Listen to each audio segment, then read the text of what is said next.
Hello creative friends, welcome back to my channel. This is Heather with Myriad Maker. Today I have another unboxing video. In this package I have some Christmas cardstock and some metal dies. I've been really thinking about getting into making cards and making gift tags.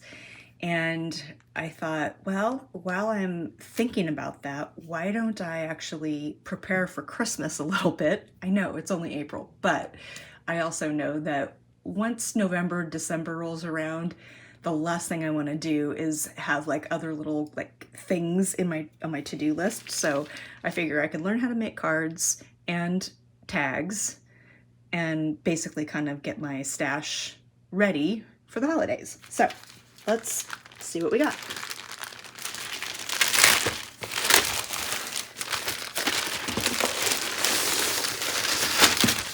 Oh yeah, very Christmassy. Okay, so these are cute. They are much smaller than I thought they would be. But those will make good little cutouts for things. Sorry, that's kind of hard to see, isn't it? So those will be some cute little metal dies.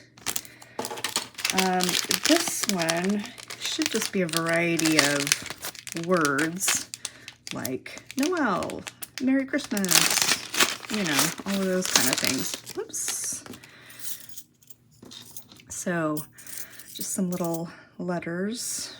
Of course, I can't tell what any of them say. Yeah, okay. Well, I'll have to just punch all of those out and see what they look like. And then I got a couple of just very foresty kind of metal dies. So those will be fun to play with. I'm not going to open those up right now, but you can see the variety of things there. So we'll have some woodsy accents for cards and gift tags. And then let's look at these paper packs. So I got 3 different paper packs that have stickers with them. I don't know that I'll use the stickers, but I can always give those to my niece and nephews if I don't use them.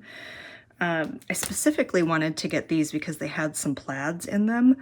There's this one, that's more of a check in that. And there's a couple kind of plaid and stripey kind of designs. Yeah.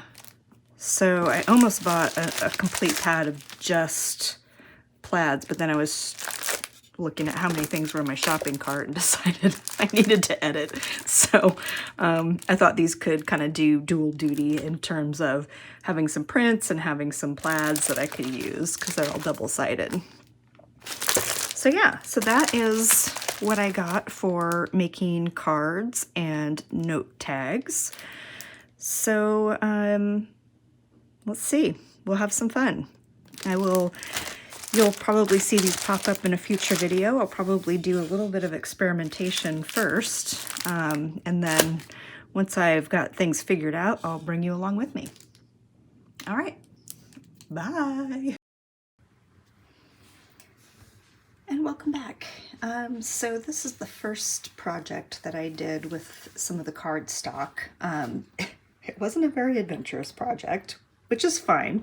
I'm really just still learning about how to do card making, so I'm keeping things fairly simple in the beginning as I learn the craft a little bit and make a better plan for how I want to film some of this stuff. So I don't have any footage from making these, but I will show you what I've made just from the first pass. So this is some of the cardstock in one of the collections I just got, and this little holder is actually a copy of something that I had. So I bought this, I don't know how many years ago. I've had it for a long time. It's just a simple little note card holder. It has these like single, almost like postcard type things. They're really pretty, with a nice little envelope inside. And I always thought that the little holder was really nice and super simple to make. As you can see, it's just a couple of score lines and a couple of cut lines. So I thought what I could do is basically copy that for the cards that I made. You can see it's a little bit different size, but I'll give you the dimensions here in a minute. So the cards I made, I think there's just 3 in here if I remember right. Yes. So that was 3 envelopes, 3 cards. And I just decided to use the cutouts to start. And I had some just regular kind of craft paper.